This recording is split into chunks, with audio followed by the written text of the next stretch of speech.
Good morning. I am Julian from the Department of Journalism. Today we will be seeing colonialism and decolonization from John MacLeod's essay From Commonwealth to Postcolonialism. So, in today's class will be based on the scope of that essay, that part of the essay where John MacLeod's deal with colonialism and decolonization. So, what is colonialism? Let us briefly look at what is colonialism. Colonialism means that the control of one nation, a superior nation, a powerful nation over another nation using military and forceful settlement and military, and where it controls the other nation by creating a governing body over the other nation, disrupting the original sovereigns or governing bodies which the settler place had, right? For exploitation, for the purpose of exploitation is there. So, in this essay, MacLeod's basically concerned the British Empire.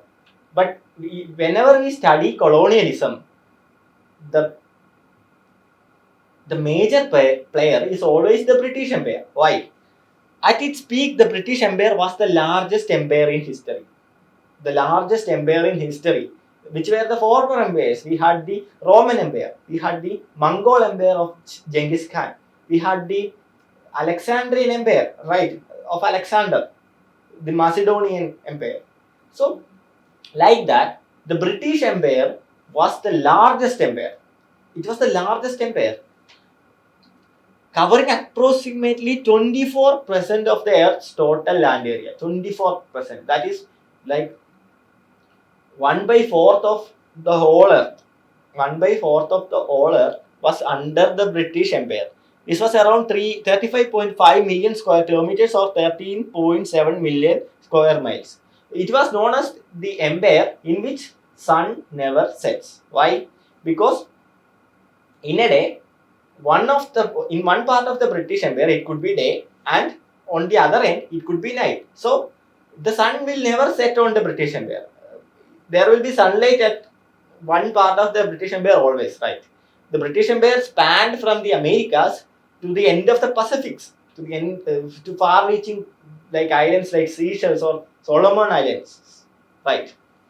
Around 1920. So we cannot plot British Empire in a map because it was an evolving empire. Always some places were added, some places were it took its independence. So it was always an evolving empire. At around 1920, it controlled numerous territories all across all continents. The peak of the British Empire was at 1920, including large parts of Africa, Asia, North America. In Africa, in the top of Africa, it had Egypt. In the south, South Africa, the Namibia, Rhodesia, which later became Zimbabwe. Congo was part of the Belgian Empire. Ghana, Nigeria, etc. Everywhere. Then coming to North America, the states, right? The country we know as USA was under British Empire. It was a settler colony, all right. Then the Canada. Then coming to the south, there were lots of places under occupation in the South America. Then Oceania, Australia, New Zealand, the multiple islands of the Pacific, as well as smaller territories in Europe and South America were part of the British Empire.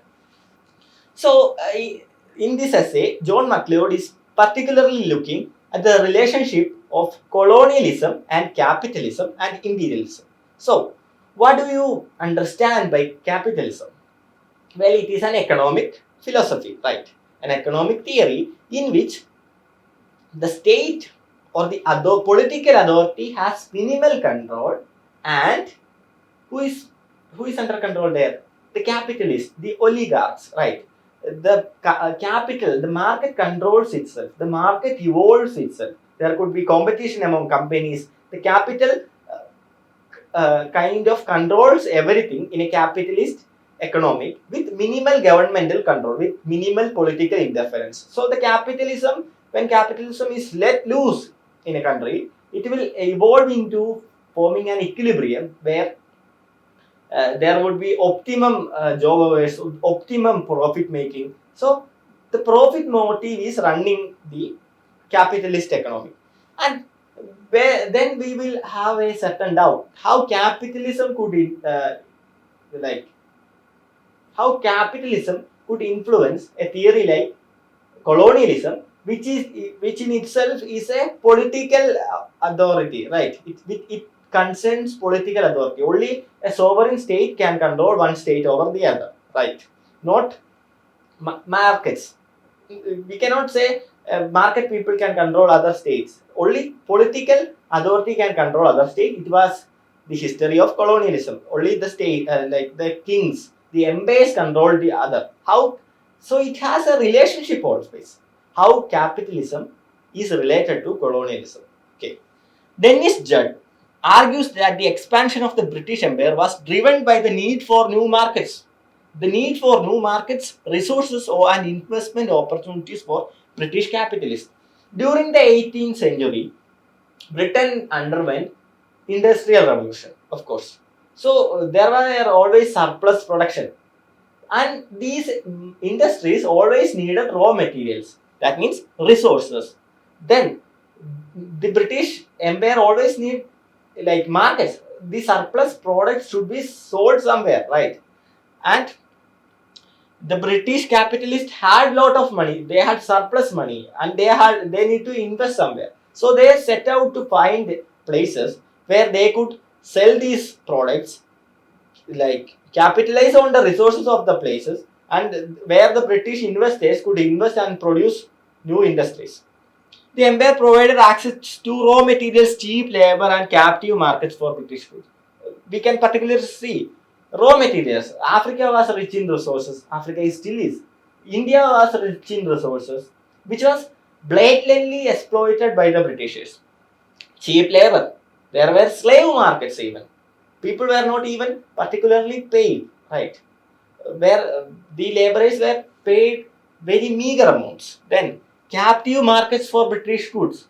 Uh, when it comes to India, we know about the Swadeshi movement because Britain monopolized the cotton sale in our country. There were no other competitors, and the people had to pay high price to get access to cotton materials, cotton clothes. All right. Then this expansions was, so how did these were the reasons? These were the motives for capitalism to engage in colonialism, right?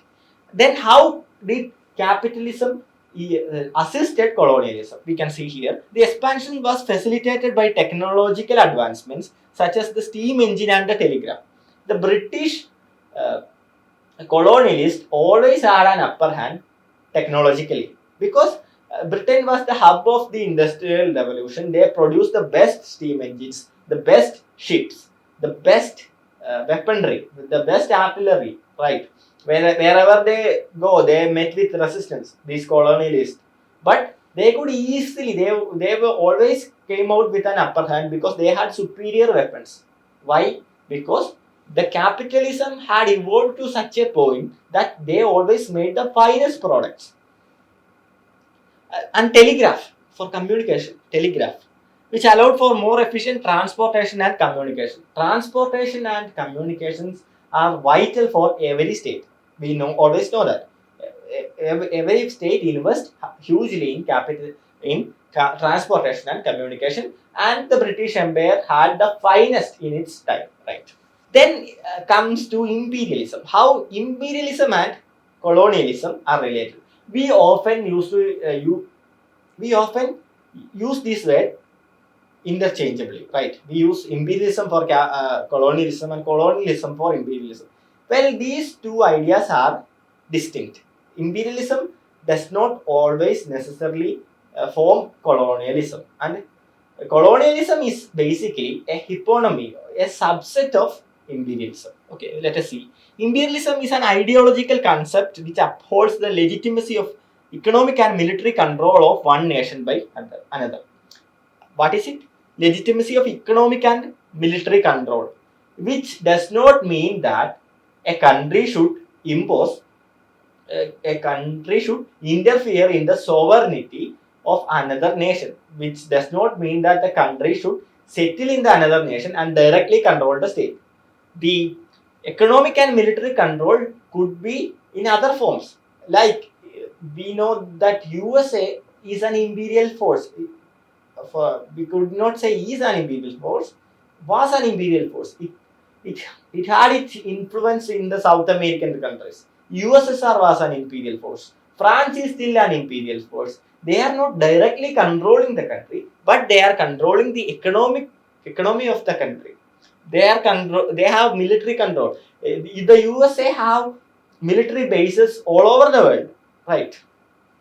Colonialism can be considered as a subset of imperialism in which settlement of a group of people occur in the targeted location. This is particular about colonialism. That is the settlement of a group of people occur in a targeted location. People do settle in the targeted location in colonialism, which is a form of imperialism. Alright. All imperialism does not necessarily, it is not necessary to settle in the targeted country. Childs and Williams define imperialism as the extension and expansion of trade and commerce under the protection of political, legal, and military controls. It is not mere trade, right? The countries are not merely trading in a free market economy. For trade, they are using political, legal, and military controls. So they are basically controlling the state in imperialism. Okay. For example, we can see our neighbor Pakistan. Can we name it as a sovereign state? Well, it could be.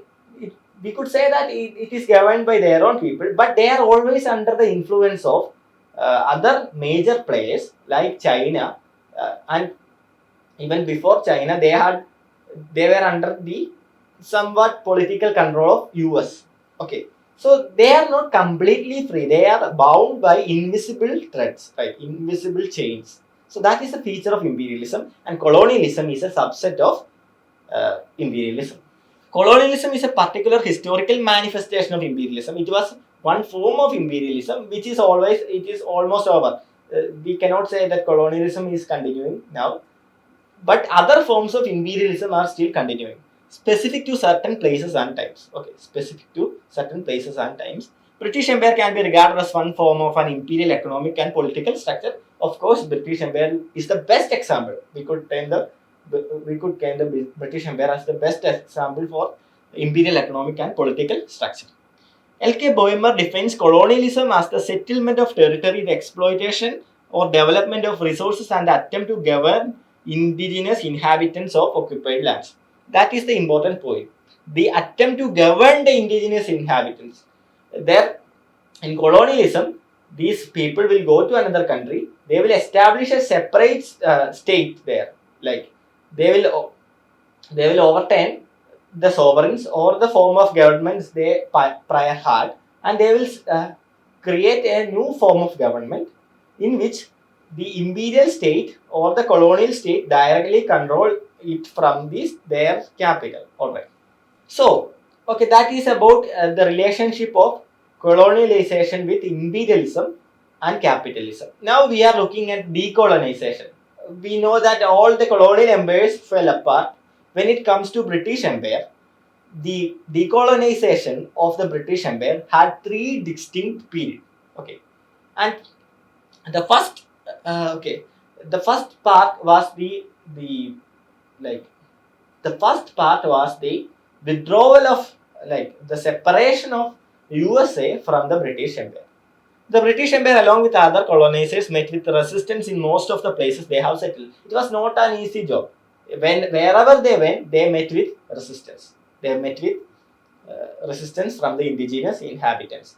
Sometimes even the settlers, even the people who had settled, later formed resistance against the imperial force. Indigenous inhabitants of the colonized land, as well as members of the European communities who had settled overseas, were part of the resistance. Look at this. Europe, as the members of the European communities who had settled overseas, they were also part of this resistance.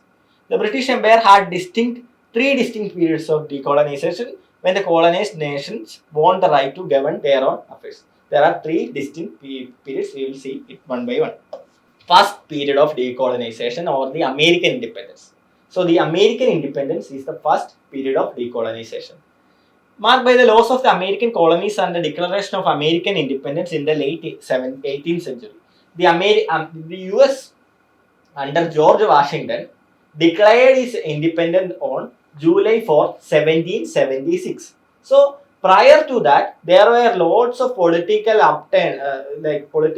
turmoil in the US because there was a problem: taxation without representation.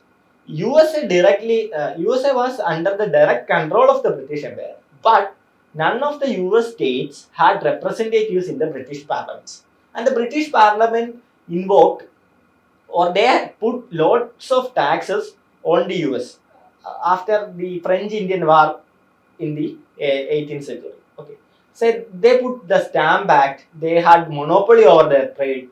They had lots of other taxes, but the European settlers, particularly the British settlers in the US, revolted against the British because they they came out with the idea: no taxation without representation. No taxation without representation. They had no representation in the parliament, so they should not be taxed. A parliament without their representatives should not tax them. This was the claim of the US settlers. So it went into something else. They had the Boston Tea Party, etc., etc. There were a lot of events leading to the Declaration of Independence in 1776. Only then, even after that, almost 2 decades, Britain tried to impose control over US, and later they agreed that US was a separate state. The British government imposed economic policies that restricted trade and commerce in the colonies, such as the Navigation Acts and the Stamp Act. The Stamp Act was particularly referring to all the printed materials which had to pay taxes to Britain. First Continental Congress of 1774 had members from all the states in the US, and they demanded separation from the British Empire, and they formed a collective resistance against the British Empire. The Declaration of Independence happened in the 1776. The second period of decolonization. So after that, then comes to another epoch in the decolonization era. Spans the end of the 19th century. It was towards the end of the 19th century to the first decade of the 20th century. So it was much later, after the first stage of decolonization, the second stage of decolonization occurred. The creation of dominions. The term used to describe the nations of Canada, Australia, New Zealand, and South Africa. So in this stage of decolonization, the settlers did not completely cut the relations with the UK. Okay, countries like Canada, Australia, and South Africa are still under the imperial control even today. But they have no political authority. The Britain have no political authority over these states. But Canada, Australia, New Zealand, and South Africa still see the British king or queen as their king or queen. The position of the president in our state, the first citizen of all the state is the British king. Currently, King Charles. Before that, Queen Elizabeth was it. And the flags of Australia and New Zealand still have the Union Jack. The Union Jack, the flag of Great Britain. Okay. Nation containing European settlers. These settlers violently displaced the original inhabitants. So that was the history. In Australia, they displaced the Aboriginals. In Canada also, the natives, the indigenous civilization was almost wiped out. Their demand was for self-governance. They only needed self-governance. Okay. Unlike the US, they did not go with to a full separation with the UK. Even today they have some links with the UK. Okay. The Dominion still pledged allegiance to the ultimate authority of Britain. All right. There is the Dominion status was even offered to India also. Dominion still pledged allegiance to Britain because their forefathers are from Britain. They have political connection with Britain, so they still had that umbilical cord relationship. Canada was the first to achieve Dominion status in 1867. Canada was the first Dominion. The Statute of Westminster 1931 removed the obligations of the Dominions to defer ultimate authority to Britain. So there was a law passed in the British Parliament in 1931, which is known as the Statute of Westminster, which broke all the political authority of Britain over these colonies or the domains. So the last period of decolonization, which happened after the Second World War, which we know after the Second World War, the Great Britain was under collapse, which went almost broke, right? So the colonies were not financially sustainable and they broke apart everywhere. Okay. This period immediately following the period immediately following the Second World War after 1945. The period was marked by indigenous anti-colonial nationalism and military struggle. In India, in almost all the states, there were revolt against the British colonizers, and the Britain was unable to sustain its strong power hold over all the states because they were interiorly weak. They were becoming weak in the state, the British state itself, and Winston Churchill lost the election after the Second World War, and Clement Attlee of the Labour Party came to power, and the breaking away of the colonies was imminent. Okay. India and Pakistan gained independence in 1947, followed by Ceylon in 1948. There were a lot of other states like Ghana was the first African state to achieve independence. Then, following then Nigeria, Kenya, etc. The decades of 1960s and 70s saw the busy decolonization throughout the declining empire. Alright. So, that was the last of the decolonization movement. So, thank you all.